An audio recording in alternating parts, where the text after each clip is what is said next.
तो कैसे हो दोस्तों, आप सभी का स्वागत है मेरे कैनेडियन जर्नी में। तो आज हम देखेंगे कि आपको मेडिकल की अपॉइंटमेंट कैसे बुक कराने हैं, जो कि आपके वीज़ा के लिए मोस्ट इम्पॉर्टेंट प्रोसीजर है।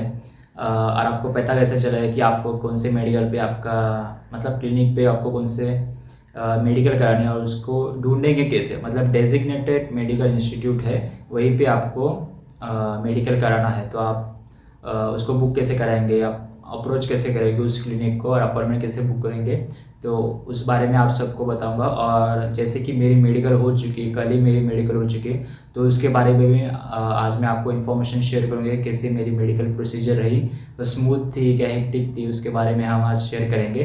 तो पहले हम आपको बताएंगे कि आपको मेडिकल सेंटर ढूंढना कैसे है और अपॉइंटमेंट लेनी कैसे है। तो सीधा चलते लैपटॉप के ऊपर। आपको क्या करना है, IRCC मेडिकल करके टाइप कर देना है। इसका मैं लिंक आपको दे दूंगा, डायरेक्ट लिंक जो रहेगा ना उसका मैं दे दूंगा आपको लिंक, जो भी है। और फिर यहाँ पे ऐसा कुछ पेज ओपन हो जाएगा, फिर उसके बाद आपको नीचे आ जाना।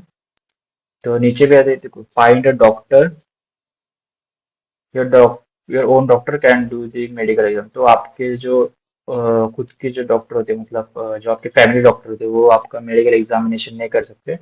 यहाँ पे डेजिग्नेटेड पैनल फिजिशियन होते हैं, उनसे आप मेडिकल कराना होता है। तो यहाँ पे देखो, फाइंड अ पैनल फिजिशियन करना है, क्लिक करना है यहाँ पे। तो यहाँ पे जैसे ही आप क्लिक करोगे, तो एक मिनट। हाँ, तो आपको ये फाइंड अ पैनल फिजिशियन का पेज ओपन हो जाएगा। फिर यहाँ पे देखो, सेलेक्ट योर कंट्री और टेरिटरी। तो आपको कंट्री में आपको इंडिया सेलेक्ट करना है। एक मिनट, तो यहाँ पे इंडिया में सेलेक्ट कर देता हूँ। तो इंडिया सेलेक्ट करने के बाद गो कर देना है।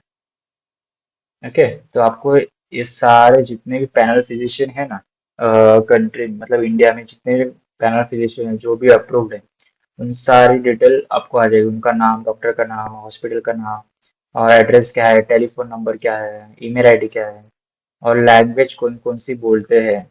वहाँ के जो क्लिनिक स्टाफ है, क्लिनिकल स्टाफ है, वो कौन सी लैंग्वेज बोलते हैं, वो तक लिख के आ जाएगा। देखो यहाँ पे लिख।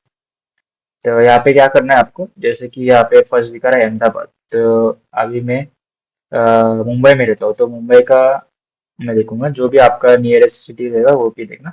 तो मैं यहाँ पे कर देता हूँ कंट्रोल एफ, क्योंकि यहाँ पे कंट्रोल एफ जैसे करेंगे तो उसके बाद मैं यहाँ पे डाल देता हूँ मुंबई। मुंबई, तो मुंबई का यहाँ पे आ गया। तो मुंबई में टोटल दोस्तों 3 क्लिनिक है जहाँ पे आप करा सकते हो। तो फर्स्ट है क्लिनिकल डायग्नोस्टिक सेंटर, जो कि आई थिंक नरीमन पॉइंट में है। सेकेंड जो है वो भी क्लिनिकल डायग्नोस्टिक सेंटर है, जो कि अंधेरी में है। यहाँ पे मैंने कराया था दोस्तों, जो भी मेडिकल जो मेरा है ना यहाँ पे हुआ है। तो और थर्ड है लीलावती हॉस्पिटल में। तो आपको बुक कैसे कराना है, आपको पहले पता तो चाहिए कि ये तीनों में से कौन सा भी आपको एक क्लिनिक पे आपको बुक कराना है और मेडिकल करा लेना है। तो यहाँ पे देखो, इनका ईमेल दिया है कि यहाँ पे ईमेल है और यहाँ पे फोन नंबर है।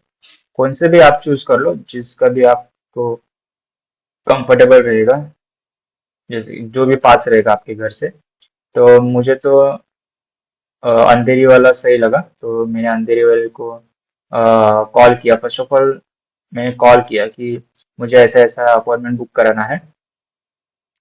तो उन्होंने कहा कि ठीक है सर, आप जो ईमेल आईडी है उन पे आप मेल कर दीजिए आपका नाम, आपको कौन से कंट्री जाना है, और आप स्टूडेंट हो या फिर वर्क वीज़ा के लिए।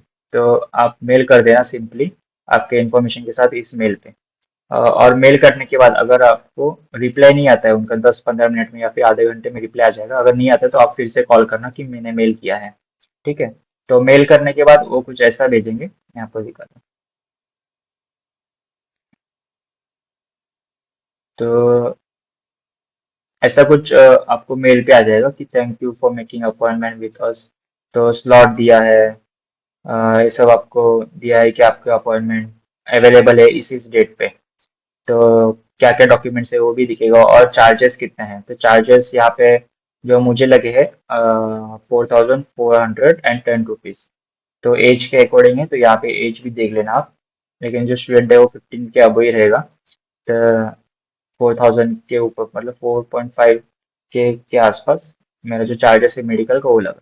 तो यहाँ पे मेडिकल की जो डेट है, वो कौन से स्लॉट अवेलेबल है, कौन से क्लिनिक, एड्रेस वगैरह सब आ जाएगा आपको। और टाइमिंग भी आ जाएगा। तो आपको सिंपली क्या करना है, अगर आपको लग रहा है कि आप यहाँ पे जैसे 16 मार्च दिया है, तो यहाँ पे अगर 16 मार्च दिया है तो मैंने क्या कर दिया कि सिंपली कंफर्म करके इस मेल पे मुझे भेज देना है कि आई कंफर्म। तो जैसे आई कंफर्म आप भेज देते हो कि मेरा इस डेट पे कंफर्म कर दो, आपको मेल कर देना है। तो आपको जैसे ही मेल कर दोगे ना, तो उनको एक बार कॉल करके बोल देना कि मैंने मेल कर दिया है, आप इस डेट पे मेरा अपॉइंटमेंट कंफर्म कर दीजिए, मैंने मेल भी कर दिया। तो बस इतना ही है। और मेल हो जाने के बाद आपको कुछ भी नहीं करना है, आपका जो अपॉइंटमेंट डेट है वो बुक हो जाएगा, फिर सिंपली आपको चले जाना है उस डेट पे। बस इतना ही है। और आप ये जो मेडिकल जो भी क्लिनिक है ना, उसको आप आईआरसीसी से ही सेलेक्ट करना, क्योंकि इसके अलावा आप किसी भी सेंटर से कराते हो तो वैलिड नहीं पकड़ेंगे। ठीक है।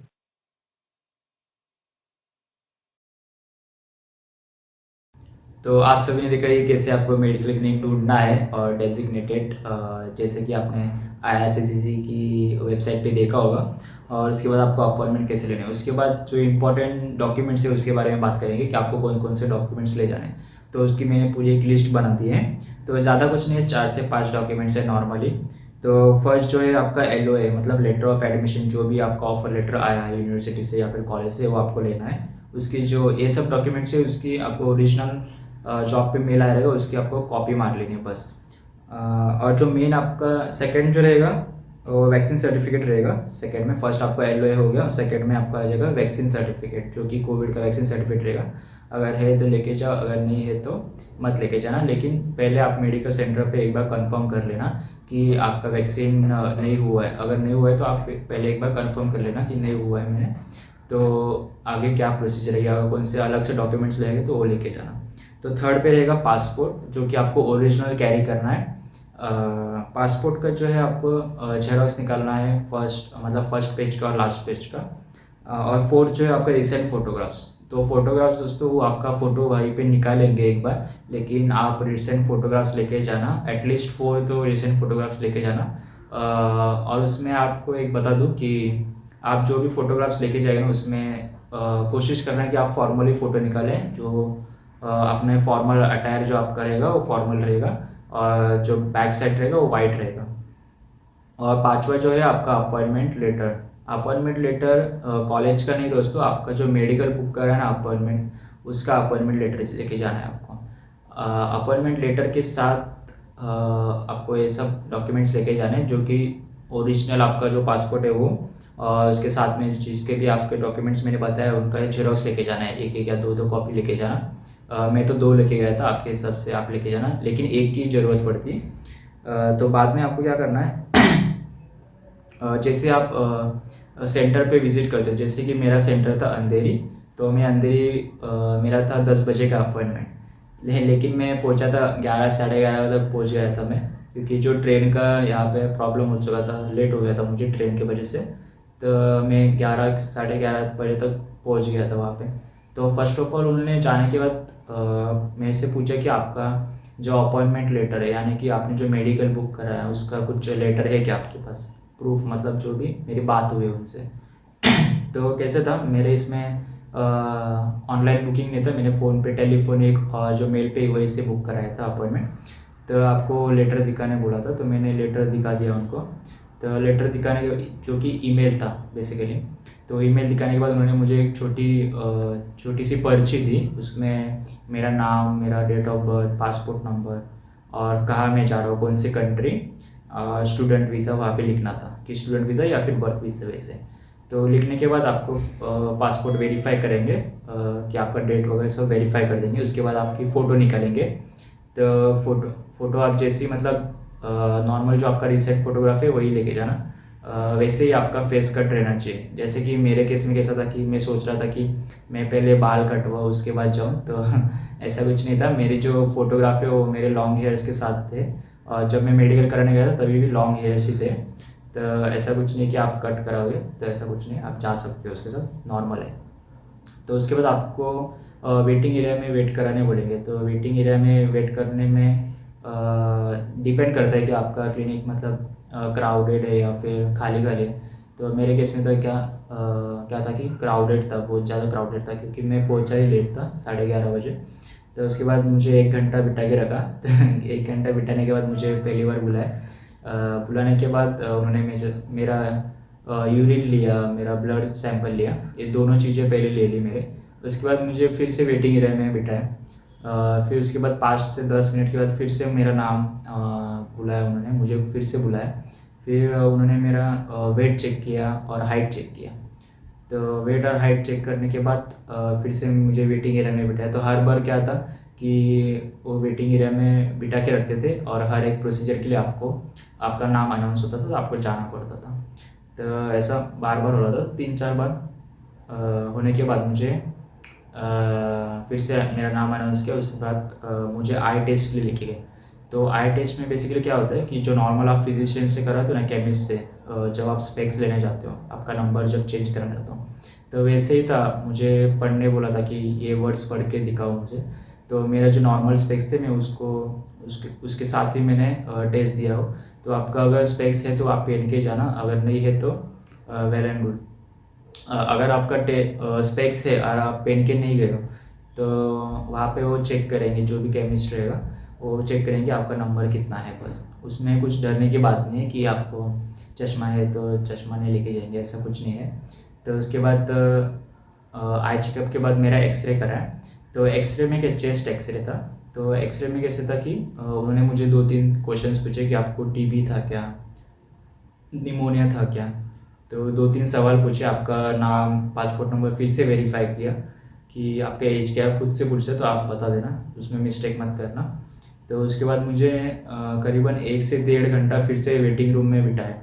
तो वेटिंग रूम में बिठाने के बाद लास्ट जो था मेरा, डॉक्टर मुझे देखने वाला था कि डॉक्टर देखेगा कि और क्वेश्चंस पूछेगा। कौन से मेडिकल क्लिनिक पे क्या होता है, मेरे कई सारे दोस्त थे, तो उन्होंने कहा कि उनको एक फॉर्म दिया था फिल करने के लिए। उसमें सब लिखा था कि आप अल्कोहल है, पीते हो क्या, स्मोकिंग करते हो, या फिर इंजरी कौन सी है क्या पहले, आपका मतलब हिस्ट्री।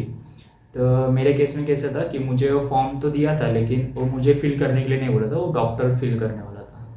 तो किसी किसी केस में मतलब कुछ अल्ट्रेशन भी हो सकते हैं, वो खुद को बोलेंगे फिल करने के लिए आपको, या फिर डॉक्टर फिल करेगा। मेरे केस में तो डॉक्टर ने फिल किया था। तो मुझे एक रूम में बुलाया गया जिसमें एक लेडी डॉक्टर थी। तो लेडी डॉक्टर ने फॉर्म फिल किया। उसमें पूछते कि आपको कुछ इंजरी थी क्या, वाउंड था क्या, हिस्ट्री बचपन में कुछ था क्या, आपका कहीं पे एक्सीडेंट हुआ है क्या, आपका फ्रैक्चर हुआ है क्या, हैंड फ्रैक्चर हुआ है, या फिर लेग्स में कुछ प्रॉब्लम है, या फिर डिजीज़ है, आपको कुछ वायरस इन्फेक्शन है, या फिर कुछ मेडिसिन से एलर्जी है। ये सब आपको नॉर्मल क्वेश्चन पूछते हैं, तो आप सही सही बता देना। उसमें एक पूछा था कि जॉन्डिस भी है क्या आपको, तो मेरा तो नहीं था। तो आपको अगर बचपन में होगा तो आप बता देना कि है, ऐसा कुछ प्रॉब्लम नहीं है उसमें। फिर ड्रग्स लेते हो क्या, स्मोकिंग, वो सब पूछते हैं, हर एक क्वेश्चन पूछते हैं। आपने लास्ट चेकअप कब कराया था, आपका ब्लड प्रेशर का, या फिर नॉर्मल चेकअप कब कराया था, हेल्थ चेकअप, उसके बारे में भी पूछते हैं। तो अब नॉर्मल जो भी है आपका बता देना सही सही। तो उसके बाद तो क्या करते हैं कि लेडी डॉक्टर ने मुझे बोला कि आपका जो शर्ट है वो निकाल के आप यहाँ पे लेट जाओ बेड पे। तो बेड पे लेट जाने के बाद उन्होंने मेरा बीपी चेक किया, और जो स्टेथोस्कोप रहता है उससे चेस्ट पे हार्ट बीट चेक किया, जो भी मतलब आप बोलोगे ना टीबी चेक करते हैं या फिर निमोनिया, तो थ्रोट इन्फेक्शन वगैरह वो चेक करते हैं। तो उसके बाद बेसिकली वो क्या देखते हैं कि शर्ट उतारने का एक ही कारण है कि आपको कुछ वाउंड रहेगा पीठ पे, या फिर आगे चेस्ट पे कहीं पे सर्जरी हुई रहेगी तो वाउंड्स रहेगा, स्टिचेस रहेंगे, तो वो चेक करते हैं सब कि आप झूठ तो नहीं बोल रहे हो। तो उसके बाद बेसिकली अंडर आर्म्स भी चेक करते कि कहीं इन्फेक्शन नहीं है, या फिर नेक पे। तो वो सब चेक करने के बाद मुझे बोला गया कि टोस को, जो पैर की जो आपकी उंगली है उसको आप टच करो हाथों से, जैसे हम एक्सरसाइज में करते हैं हाथ नीचे करके, जैसे जिम में वगैरह करते हैं आप, योगा में भी। तो वैसे मुझे टच करने की बोला। तो मुझे तो नहीं पता चला कि उसके पीछे रीज़न क्या है, लेकिन मुझे तो लगता है कि कुछ सर्जरी हुई रहेगी तो उनको पता चल रहेगा, और टच करने के बाद कुछ ऐसा रहेगा, आई डोंट नो। लेकिन उसके बाद उन्होंने बोला कि इट्स ओके, आपका अभी जो शर्ट है आप पहन लेना, और आपकी जो पैंट है वो आप निकाल लेना, कि मुझे चेक करना कि थाइस पे आपको कुछ सर्जरी हुआ है क्या, या फिर इन्फेक्शन है ऐसा कुछ। तो मैं तो पहले हिचकिचाया कि लेडी डॉक्टर है और फिर मैं कैसे पैंट मतलब निकालूं। तो उसके बाद में ये डॉक्टर को मैंने फिर से एक बार देखा कि सच में निकालना है क्या। तो मैम ने बोला कि हाँ निकालना है। तो मैं जैसे ही निकल रहा था तो मैम ने पूछा कि अगर कुछ आपको वाउंड है क्या। तो मैंने कहा कि नहीं है, सर्जरी वर्जरी कुछ भी नहीं हुआ है मेरा, ऐसा कुछ भी नहीं है। तो मैम ने बोला आप 100% श्योर हो क्या। तो मैंने कहा 100% श्योर हूँ मैम, ऐसा कुछ भी नहीं है, कुछ सर्जरी नहीं हुई है, कुछ इन्फेक्शन वगैरह नहीं है। तो मैम ने बोला ठीक है, आपका हो गया मेडिकल एग्जामिनेशन, आपका मतलब आपका आप अपना शर्ट पहने, कपड़े पहने और आप चले जाइए वेटिंग रूम में, आपको रिलीज़ किया जाएगा। तो कैसे है कि मुझे कैसे लगता है कि जब मैं रूम में गया था ना लेडी डॉक्टर के सामने, तो कैसा था कि मेरा कॉन्फिडेंस है ना थोड़ा मतलब बेटर था, कि मुझे लग रहा था कि मैं कॉन्फिडेंस से बात करूँ। अगर उन्होंने मुझे क्या क्या पूछा कि आपका नाम, पासपोर्ट और आपका मतलब कौन से प्रोग्राम में जा रहे हो, वो सब भी नॉर्मल नॉर्मल पूछ रहे थे मैम। तो आप जो भी आंसर करोगे कॉन्फिडेंटली आंसर करोगे तो मुझे लगता है कि आपको ज़्यादा प्रॉब्लम नहीं होगी। जैसे मेरे केस में उन्होंने बोला था कि पैंट उतारने की ज़रूरत नहीं, 100% श्योर हो तो आप चले जाओ। तो पहले से अगर आप 100% कॉन्फिडेंस रहोगे तो कुछ भी नहीं होगा, सब सही से हो जाएगा। फिर उसके बाद मुझे बताया गया कि आपका जो रिपोर्ट है वो डायरेक्टली एम्बेसी को सबमिट हो जाएगा, आपको नहीं मिलेगा। तो मैं पूछा कि मुझे कैसे पता चलेगा। तो मैम ने बोला कि जो आपका रिपोर्ट है वहीं पे पता चल जाएगा कि आप पास है या फेल है, या फिर कुछ अलग से टेस्ट कराना है तो वहीं पे पता चल जाएगा आपको। वीज़ा जब आपको फॉर्म भरते हैं ना वहीं पे पता चल जाएगा, या फिर मेल आ जाएगा आपको। तो मैम ने ये भी बोला कि अगर आपको समरी चाहिए तो आप 10 या फिर 15 दिन बाद आप मेल कर देना, तो आपकी जो रिपोर्ट की समरी है नॉर्मल वो आपको भेज देंगे कि आपको कुछ प्रॉब्लम है या फिर वैसा कुछ होगा तो आपको भेज देंगे। बस यही सब है दोस्तों। अगर आपको कुछ डाउट है इसमें तो आप कमेंट करना, और ये सब आप डॉक्यूमेंट ज़रूर लेके जाना, और जल्दी से जल्दी अपना मेडिकल बुक कराना, क्योंकि मैं वीज़ा फाइल करने से पहले ही मेडिकल करा रहा हूँ। क्योंकि कैसे है कि मेडिकल की जो डेट है ना वो जल्दी मिलती नहीं है, बहुत ज़्यादा क्या बोलते बिजी रहती है क्लिनिक्स भी यहाँ पे, मतलब मुंबई में स्पेशली। तो आप पहले ही चेक करा लेना कि ऐसा ना हो कि आप वीज़ा फाइल कर दो। वीज़ा फाइल करने के बाद भी कैसे कि मेरे वीज़ा फाइल करने से पहले मेडिकल कराया था। कोई कोई बंदा ऐसा भी कर सकता है कि वीज़ा फाइल करके वहाँ से आपको मेल आ जाएगा कि आप इस क्लिनिक में, जो भी डेजिग्नेटेड आपका जो मेडिकल क्लिनिक है आपके एरिया में, आपके सिटी में, वहीं पे जाके आपको मेडिकल कराना है। उसके बाद भी आप करा सकते हो, पहले भी करा सकते हो, इस डिपेंड ऑन यू। लेकिन मैं चाहूँगा कि आप पहले ही कर लेना, आपको कुछ प्रॉब्लम ना हो आगे जाके। तो बस यही है आज की वीडियो। तो अगर आपको कुछ अलग से इन्फॉर्मेशन चाहिए तो आप कमेंट करना। Thank you so much.